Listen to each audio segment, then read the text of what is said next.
Okay, so you've done your homework regarding what breed you want to get for a protection dog. You've done your homework regarding the breeder you want to get your puppy from. But now, how to prepare for your puppy? What do I need to get for my puppy? In this video, we're going to discuss 5 points that we think is important on how to prepare for your puppy. Hi, I'm Charles and you're watching Our Protection Dogs, a channel devoted to the raising, development and training of a protection dog. And I'm Marley. If you have not subscribed to our channel, please hit the subscribe button right now. Okay, so we want to kick off with equipment. Now, before you go out there and buy a bunch of unnecessary equipment because it looks good or it's going to look good on your puppy, I'm going to try and save you some money over here.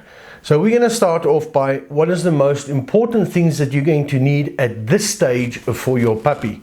And I think the first thing that we want to kick off with, very important, is a leash. You're going to need a proper leash for your puppy. So we're very fortunate. We've got a Pet Bound company that sponsored a bunch of equipment for us to use and to show you guys for this video. And this is one of their products, a leash. Very nice strong clip. Ideally on a leash you would like something that's really strong. The clip must be strong as well, and remember it's going to get wet, so you're looking for something ideally that wouldn't rust, okay, and also something that's like really nice and strong.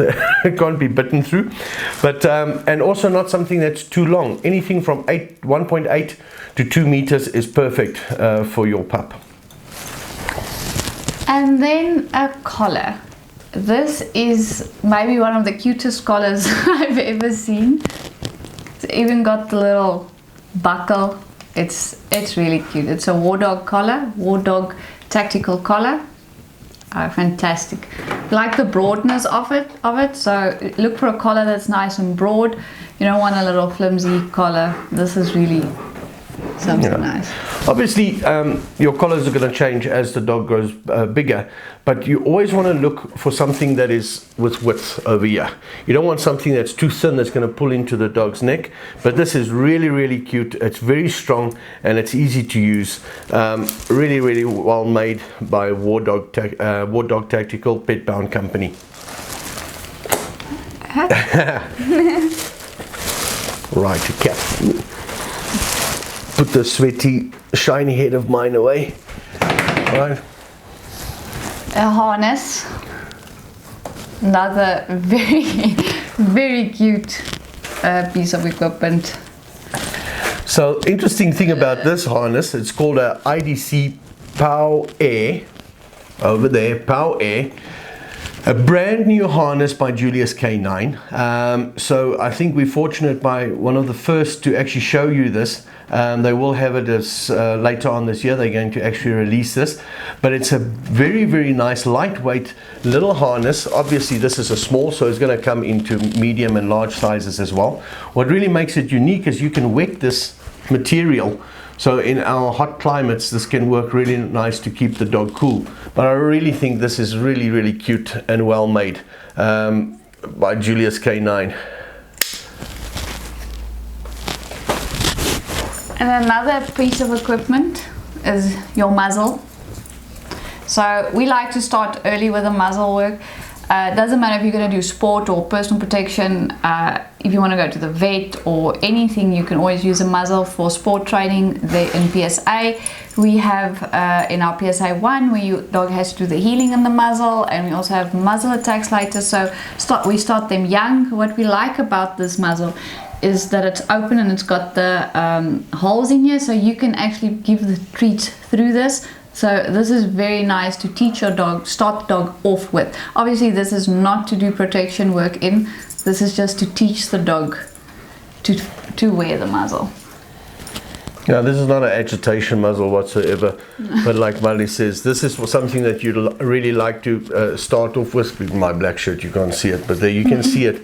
There you can see the holes that she's been talking about, where you actually can pop food through to train your pup to the muzzle. And I think the only other equipment is the toy. Yes. So When it comes to the toy, we're going to use this as a reward. The toy is not for the dog to play with when it's got nothing to do with the dog, or you don't want anything to do with the dog to let it play. But this is going to become your reward system at a later stage, from the food to the reward of like a ball on a string maybe, or a tug. We both like using tugs. As we go on with these videos, we will show you exactly why we like a tug more, but also some of our dogs are trained on a ball and a string, so we won't really say that we prefer the one or the one's better to the other. It's basically what your dog prefers. Yes, a tug or a ball on a string that you want to get your dog used to quite early, so you're going to classically condition your dog to. So if you don't know what classical conditioning is, I think you have to stay with these videos, because at a little later stage in our videos, when it comes to the training, we'll go into depth what classical conditioning is. So please subscribe, like, and follow us. Okay, and then last but not least is your food bowl. Very important, nice and sturdy. This is very nice because it doesn't slip. It's got the rubber here, so puppy can't push it over. So this is really, really nice. And this will last till it's big, so you can just as well get a big one. Yeah. What I like about this is because puppies don't really eat, they devour. Okay, Lily, how are you doing, Lily? So when it's standing on its side like this, ideally the lid can't tip or the bowl can't tip. With something that you have, like for instance like this with a high bowl, this can happen, and you've got the food all over the floor. So you ideally don't want that to happen. You'd like to keep the food in the dog's bowl. No particular reason, it's just not nice standing there picking up all the dog's food or anything like that. Alright, so the second point that we want to bring up, or some second thing that you want you to remember, and this is going to sound really stupid, but so we in the dog business, we sell trained dogs, and so many times people will pick up a dog from us and say, oh, what food do you buy? So what we've created is we've created a list, so we tell people beforehand what food they have to get so they can prepare themselves. You don't want to pick your pup up on a Sunday morning or something, then have to go and drive around and look for food. So you want to get the food already before you get your pup. And a good thing to do, and a lot of breeders have got these WhatsApp groups and things like that, and they put videos on there for all the people that is going to buy a pup or is getting a pup, and ask the breeder what kind of food are they using for the pup, what are they feeding the pup, so that you can continue feeding that pup. If that food is not in your area or could be found very easy in your area, then maybe think of changing it, but when you pick your pup up, make sure that you've got some of that food. Maybe ask the breeder if you can buy one of the small packets, or get you one of the small packets, so that you can then systematically change the puppy over in a couple of days or weeks, just to have no upset stomachs or anything like that. And a good food that you'd like to look for is a puppy food. Yeah, don't buy something that's generalized, so that covers all breeds on all sizes. Your large breed puppies need a special food, so make sure it's for large breed puppies, so there's enough calcium and everything they need for their joints and their growth. And don't feed any extra calciums or supplements. Everything that you need is supposed to be in a good quality puppy food that you buy.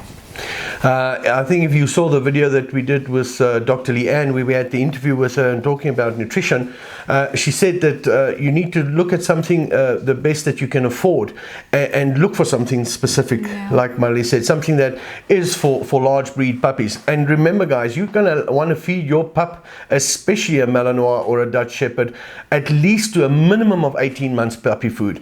As Dr. Leanne also stated, that their growth plates only close anything from that to 2 years. So at least to 18 months to 2 years, you want to feed your dog that puppy food before you go over to a maintenance kind of food, or if you're going to do sports, more like a higher a protein based food that's going to give your dog more. And then don't do self feeders or anything like that. It's like taboo. You feed your puppy the right amount at every sorry, that's the puppy. You feed your puppy the right amount of food at every in the morning or in the afternoon, or in the beginning it's 3 times a day, and then later it's twice a day.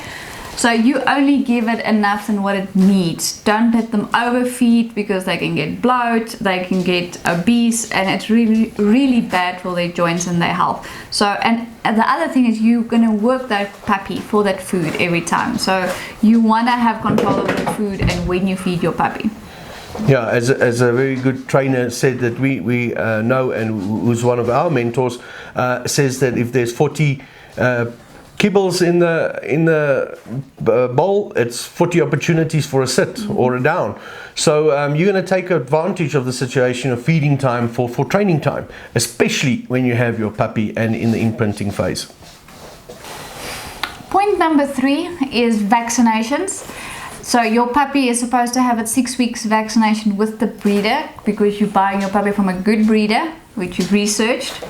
Then you need to prepare yourself for, you need to give your puppy a 9-week vaccination, as well as a 12-week vaccination, 5-in-1 plus rabies.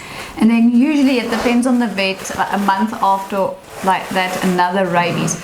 So this to us is very, very important, because if you do not keep up with your vaccinations, you cannot take your puppy out for socializing.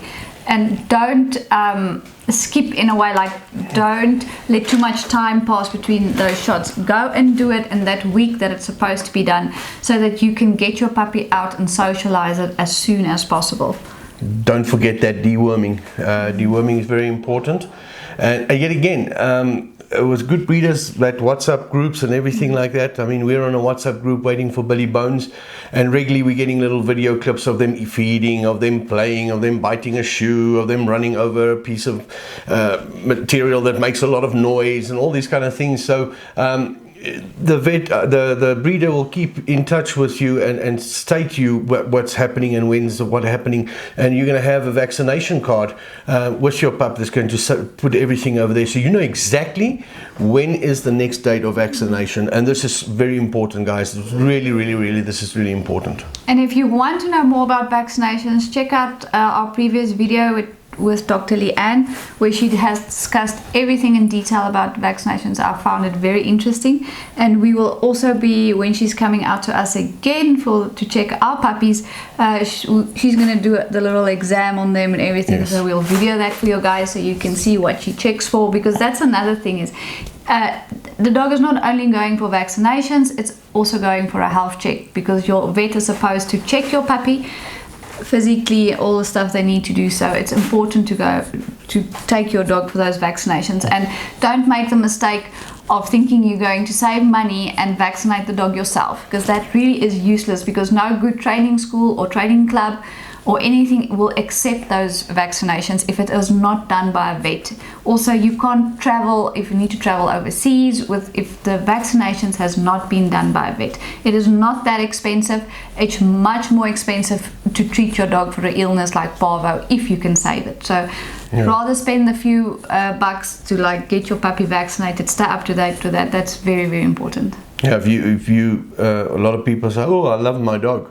So if you really love your dog, then take good care of it. I mean, if your kid is sick, you're going to take him to a doctor. You're not going to self-medicate now and decide maybe he's got this disease and you want to self-medicate. So rather go take it to a vet. Maybe you don't think they know what they're doing. They really do know what they're doing. That's why they are in that profession. They studied for many years to be a vet. So rather trust a vet. So next item on the list, number 4, something that we really train all our pups with, and that we want to bring up as really important, is a crate. So we crate train our dogs. So a lot of times people say, I don't need a crate, I don't want my dog in a crate. Oh, and it's inhumane to have it in a crate. Oh, and I feel sad for the dog sitting in a crate. If you stick with us and follow our videos on the training of these dogs, we're going to go into depth why we use a crate. But for now, we want to say this: you need a good quality crate that's going to fit your dog size at the end of the day. So anything from a large to an extra large crate, travel crate. Have a look in the photos that we're going to put up here and the video that we're putting up. And this is what you'd like to ideally get, something in that line. This will be standing inside your house. So get something that looks pretty as well, that is going to be there. You're going to use this a lot. Your crate is going to be used a lot in your training and in your management, your day-to-day management of your dog. Yes, it's much easier to crate train the dog than to constantly have to watch the puppy or reprimand the puppy. If you can't watch your dog, you can put him away in the crate and they can have their downtime for a little while, and you can do something important that you need to do, because leaving the puppy in your house and you constantly have to say, no, don't do this, don't do that, don't do that, is not good for the puppy, and it's not fun for you either. So in the crate, it's safe, it's got some time to just chill and just have some alone time for the pup as well. So, and start early. I mean, you're really doing yourself an injustice as well as the dog, thinking you're going to now at 1 year or 2 year train the dog to a crate. It's just much more difficult. When you introduce it as a puppy, it just becomes part of their life, and they just accept it as, well, this is my life, my crate, this is who it is. Yeah. So I know you can't see it, but you can hear it. This is Alpha, is lying right here by me in his crate, watching me, watching my every move. And the thing is about the crate training, and what Marley also said about no, you can't do this, no, you can't that. You'll hear in the dog training industry a lot of time people say, obedience kills drive. Another word that will go into drive, but it kills the spirit of the dog, or breaks the spirit of the dog of wanting to do things to a high level, or a level of excitement, and it does. It's not really the obedience like a sit and a down and a stay, but the constant corrections of, no, you can't do this, no, you can't do that, no. Let's say, for instance, a detection dog. So you got a detection dog in your house, and he sticks his head into the dustbin, and now you punish him for that. No, you can't do that. Now you go into the field and you want to start working, and maybe some of the substance could be hidden in a dustbin. Your dog avoids that. It doesn't want to go there because why? He constantly got corrected. No, you can't do this. No, you can't do that. Or the dog can't jump on the table because. So you have to draw the line somewhere with what you want to do. And by the crate, you're going to eliminate all these constant no. Can't do this, no, can't do that.